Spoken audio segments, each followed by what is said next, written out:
Nosso tema: fora da caridade não há salvação. Bem sabemos, e é natural, centenas, podemos dizer assim, de religiões espalhadas pelo mundo. No Brasil, é mais do que todos os outros países a diversidade de religiões. Independente disso, a maioria levando seu estandarte nos ensinamentos do Cristo. Fora da caridade não há salvação. Então, o amor ao próximo une todas as religiões, independente de dogmas e de outros procedimentos. Todos somos cristãos. Todos falam no amor. Diversas interpretações dos textos bíblicos, mesmo ainda que desse para cada uma dessas religiões a mesma Bíblia, ia sair interpretações diferentes do mesmo texto, porque é uma coisa natural do ser humano. Nós, na casa aqui em estudos, também não entramos em divergência, mas estamos estudando e debatemos até mesmo das obras básicas da doutrina espírita. A questão é de uma pergunta no Evangelho, duas perguntas específicas. Fora da igreja não há salvação? Ou fora da verdade não há salvação? Vamos pegar a questão da igreja primeiro, assim como diz no Evangelho segundo o Espiritismo. Mesmo a doutrina espírita, ciência, filosofia e religião, muito se debate que não é religião ou é religião. Mas nesse momento aqui, agora, vamos dizer que estamos, só para a gente entrar no mesmo contexto, dentro de uma igreja. Aqui é uma igreja agora, neste momento, só para se encaixar no assunto. Então, fora da igreja não há salvação. De qual igreja? Se todas são cristãs, aonde é que é a igreja certa? Se cada uma tem o seu princípio, mesmo ainda sendo Cristo a base, se nós espíritas disséssemos que fora do espiritismo não há salvação, a católica igual, protestante, testemunha de Jeová, e assim, que a gente conseguisse mentalizar, cada um diria isso: aqui é o lugar certo para a salvação. Mas somos seres humanos, então vamos buscar a verdade. Fora da verdade não há salvação. Entramos na mesma questão da igreja, porque cada uma vai puxar a verdade para si. Os seus ensinamentos, seja o expositor espírita, seja o padre, o pastor e tantas outras denominações, o reverendo, e assim cada um vai dizer: não, eu estudei, eu sei, e aqui que eu estou dizendo é a verdade. Mas com quem estará a verdade? Se assim dissesse o Espiritismo, fora do Espiritismo não há salvação. Será que seria aceitável? É evidente que não. Porque o Cristo não se falou em religião em momento algum. Ele falou no amor ao próximo, a caridade. E aí sentencia: amai-vos uns aos outros. Amai-vos como eu vos amei. Se nós observarmos os ensinamentos dos profetas, ou ainda os 10 mandamentos, vamos chegando, esses 10 mandamentos foi necessário para a gente compreender a essência de um todo. Mas só se embaralhou a mente. O Cristo veio e jogou esses 10 mandamentos em 2. Amai o Senhor teu Deus sobre todas as coisas e o teu próximo como a ti mesmo. Porque o que eu quero para mim, eu tenho que querer para o outro, como a ti mesmo. Mas ainda não foi o suficiente. O Cristo teve que dizer: amai-vos como eu vos amei, para dar a essência mais pura do amor ao próximo. porque Ele realmente nos amou, independente de quem fosse com quem Ele convivesse. A prostituta, o ladrão, o sábio, o vaidoso, o orgulhoso, não importa. Ele com amor e carinho escutava e auxiliava. Então a essência é a caridade. O resto é necessário, é conhecimento. Então a gente tem que ter o conhecimento das coisas, mas esse conhecimento das coisas não dá para nós nos sentenciar como conhecedores da verdade. Porque dá para se perguntar o que é a verdade. Se hoje a gente acompanha na internet, no YouTube, é fácil, está na ponta do dedo, no celular, filósofos, pessoas altamente estudadas, no mesmo assunto e estão em divergências. E se tu pegar 10 filósofos ainda falando sobre o mesmo assunto, tem divergência. E aí a gente se pergunta, mas onde está a verdade das coisas, do meio, do conceito de como viver bem um com o outro? Porque o resto são coisas naturais, mas essa convivência com o próximo que nos faz a diferença. E ela é tão grande que, há um dizer na doutrina espírita, da onde saiu eu não sei, quando morremos vamos para o céu. Mas tem um cantinho lá que está escrito, céu, centro espírita do umbral. Quer dizer, está assim de espírita nas trevas. Estudado e sabe das coisas. Aí o Cristo diz, que é para todos, não é só para os espíritas, é lógico. A quem mais é dado, mais é cobrado. Então o saber, ele é progressivo. Vai, cada vez mais a nossa mente vai se alimentando da sapiência e vamos sendo detentor desses conhecimentos. Mas nunca dá para dizer que eu sei de tudo. Como disse um outro filósofo, quanto mais eu sei que não sei. Porque é muita coisa, não dá para assim vai descer do seu saber. Mesmo que esse saber que hoje nos diz a doutrina espírita, missão do homem inteligente na Terra, é que ele tem conhecimentos e, tendo conhecimento, a missão é auxiliar uns aos outros. Não por si só deter esse conhecimento, porque aí fica vazio o saber. O saber tem que ser transmitido com calma e serenidade, sem agredir o outro, seja ele ateu, seja ele de outra religião, ou até mesmo espíritas, porque nós entramos em divergência e queremos provar a nós mesmos tais conhecimentos. E ficamos contentes quando ouvimos uma palestra do Divaldo e de tantos outros que nos encantam com o seu palavreado e com a sabedoria das coisas, e ainda amparado pelos espíritos superiores. E quem lhes garante, diante de tudo isso, que vai ser o detentor da salvação, que vai ir para a pátria espiritual, para as bem-aventuranças celestes? A quem mais é dado, mais é cobrado. A gente observa isso em nós. Eu gosto de observar isso nos estudos do primeiro ano do EST, quando começamos a estudar a doutrina espírita. As pessoas chegam na casa sem conhecimento nenhum, na curiosidade, ouviram falar da imortalidade da alma, da reencarnação, tudo isso que abrange a filosofia espírita. O nascer, o viver, o morrer e o renascer e evoluir sempre.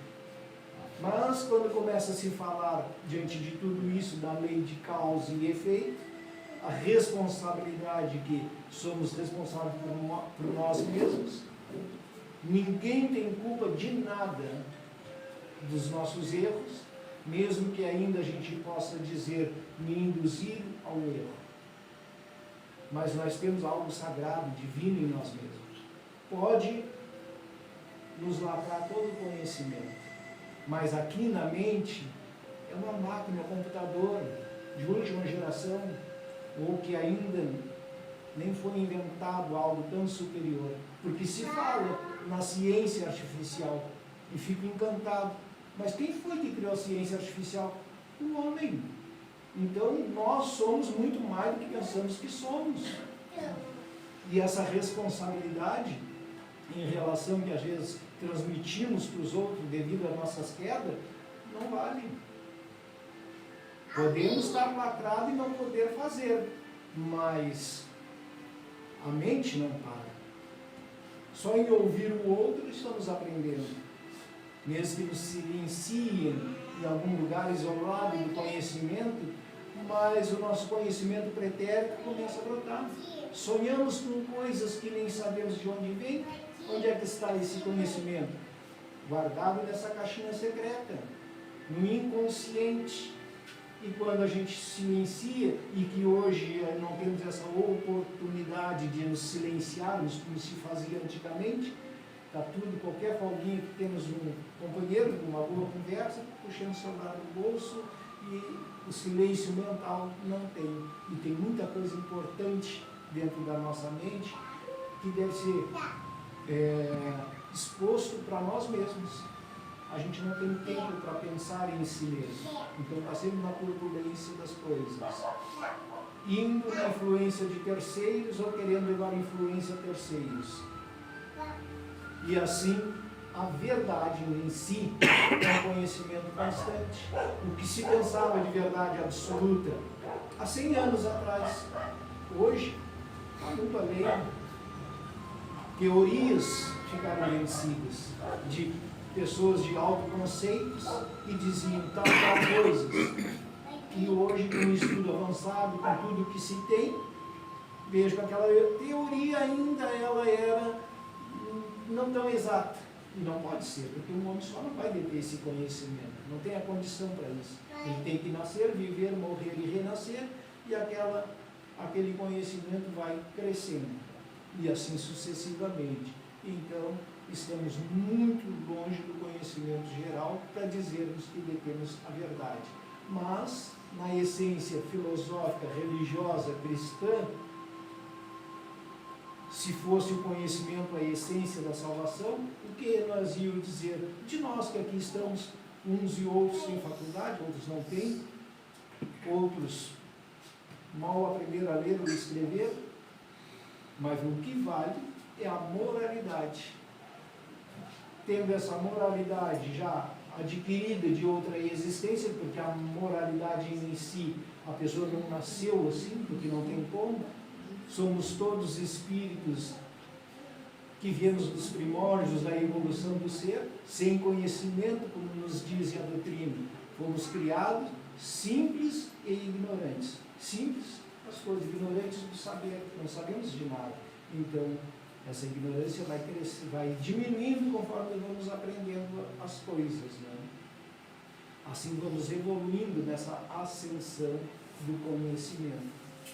Agora, a pessoa humilde, com certeza, de outras existências físicas, já aprendeu, mesmo que ainda nesta venha lacrado o seu conhecimento intelectual, por mais sábio que ele tenha sido no passado, necessário que ele venha nos provar o que é moralidade, o que é humildade.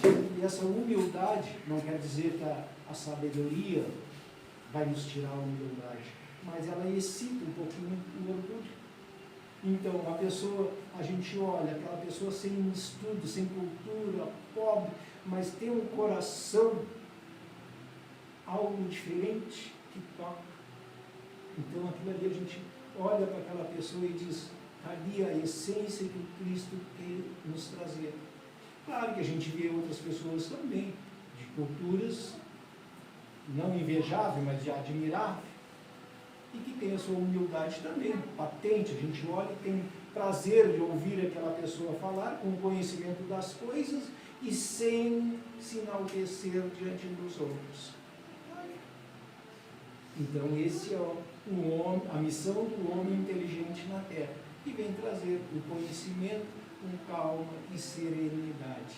Assim é a doutrina espírita, que vem nos falar sobre a imortalidade da alma e de tantas outras coisas, mas ainda assim não tem autonomia para dizer fora do espiritismo não há salvação. É muita pretensão para dizer isso. Por isso, nos diz a doutrina espírita que o céu ou o inferno está assim de espíritas. Diante desse dizer do Cristo, a quem mais é dado, mais é cobrado. Então a gente vê pessoas que vêm na casa e quando começam a saber das coisas, diz, nossa, agora eu tenho os olhos de ver, ouvidos de ouvir, não quero saber desse conhecimento, senão a minha responsabilidade vai ser só minha.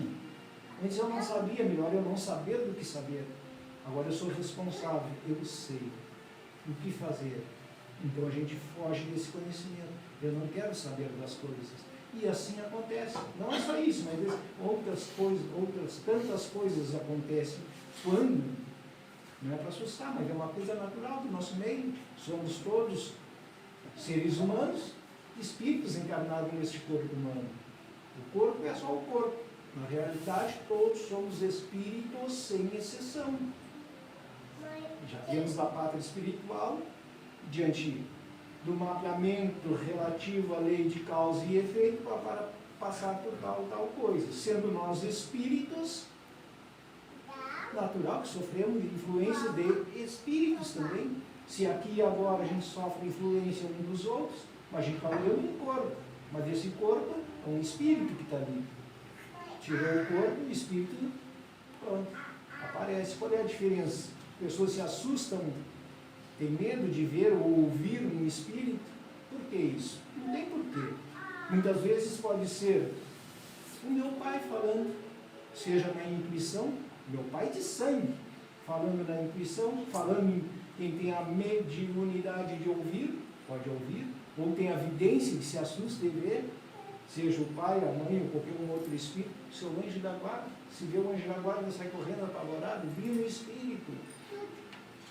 E por quê? Porque a gente não sabe das coisas, dessa inter-relação que é mais do que a gente possa imaginar, do mundo físico com o extrafísico.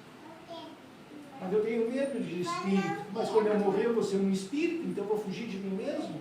Não tem como. Tem uma obra, Sexo e Obsessão, onde o espírito Pedro Neves, conversando com outro espírito na pátria espiritual, o André Luiz, e ele está com problemas em casa, físico. E aí ele chega para conversar com o André Luiz e diz, quando eu estava na Terra, eu tinha medo de espíritos. Agora que eu morri, que eu estou aqui, que eu sou espírito, eu tenho medo dos homens, porque nós fizemos absurdos. Então ele, espírito, olha e observa, não, dá para ter medo dos homens, não dos espíritos. E assim a gente diz. Não devemos temer os mortos, devemos temer os vivos, né? Porque os mortos não nos fazem mal nenhum. Essa é a convivência, esta é a verdade que a doutrina nos traz, que ela é muito mais do que isso, diante da lei de causa e efeito, devido ao nosso livre-arbítrio, somos responsáveis por nós mesmos. Falamos muitas vezes e dizemos, nossa, falei sem querer, agora já saí o que fazer o quê? Não, a gente falou o que queria falar. E depois a gente está a ver o peso da palavra, aquela coisa toda, mas a responsabilidade é nossa, porque a gente sabe das coisas. Ou negar também é uma responsabilidade. Eu sei e não vou dizer porque a pessoa não está preparada para isso ou para aquilo. Claro que não devemos impor nada, mas tem coisas que devem ser ditas. Quando nos perguntam, a gente tem que aproveitar um momento oportuno, como aqui e agora. Todo mundo está aqui por livre e espontânea vontade. Então, sendo esse o tema da casa, dentro desse tema, sendo nós espíritas e quem vem sabe que a relação é um mundo físico ou extrafísico, sendo ainda a essência o Evangelho de Jesus, fora da caridade não há salvação, porque o que é a salvação? Se eu nasci, vivi, morri e não estava preparado porque eu não consegui praticar a caridade na essência que o Cristo ensina, e se não houvesse reencarnação, estava perdido. Existindo a reencarnação, vou renascer, vou começar os estudos de novo. Então, diante da caridade, a gente vai subindo degrau a degrau, até atingir o ápice de espíritos puros, vamos dizer assim, que é a escada, o final da escada que nos aguarda, sendo ele, o Cristo, o exemplo maior, que veio e nos mostrou como é que devemos tratar o próximo. O resto de conhecimento, igrejas, filosofias, tudo isso é natural e é necessário para ir desenvolvendo a inteligência, para a mente trabalhar, não ficar adormecida. Mas temos o bom senso. Qualquer um pode chegar e me dizer 10 opiniões, mas o que vai valer é a minha. A minha opinião é a maior de todas, para mim.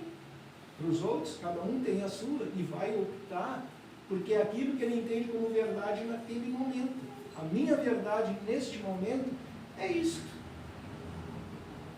Vim do trabalho, cansado ou não, agradecendo a Deus pelo pão, pelo suor do rosto, e vir aqui aprender com a doutrina espírita, ouvir o Evangelho, falar do Evangelho. E quando se fala do Evangelho, não se fala para o público, se fala para si mesmo. Porque diante do que vai se falando e a consciência vai pré-julgando a si mesma. E agora? Eu sei mais do que eu pensava que sabia, então eu tenho que me corrigir mesmo. A quem mais é dado, mais é cobrado. Então a gente sabe das coisas, independente da religião. Assim vamos dizer, a católica. O princípio das coisas, e aqui no Evangelho, segundo o Espiritismo, tem os pais da igreja. Espíritos que trabalharam no princípio do cristianismo e que nos traz os ensinamentos na visão atual deles. Porque quando estavam na Terra tinham uma visão, mas eram homens de bem. Foram acolhidos, nasceram, viveram, morreram e renasceram e foram aprendendo, descobriram a essência da verdade e o amor. Porque a verdade do conhecimento gerais, assim como nos diz Galileu Galilei, em relação ao universo, que ainda está sendo mapeado, e nenhum passo se deu nele, com tantos telescópios que se tem potente, ele diz, se nós viajássemos na velocidade do pensamento, que é muito além da velocidade da luz, e olhássemos para trás, depois de 100 anos, nenhum passo eu dei ainda no universo. Estou mais perto de casa do que o além. Então, o conhecimento, estamos longe dele. Também não devemos nos estressar com isso.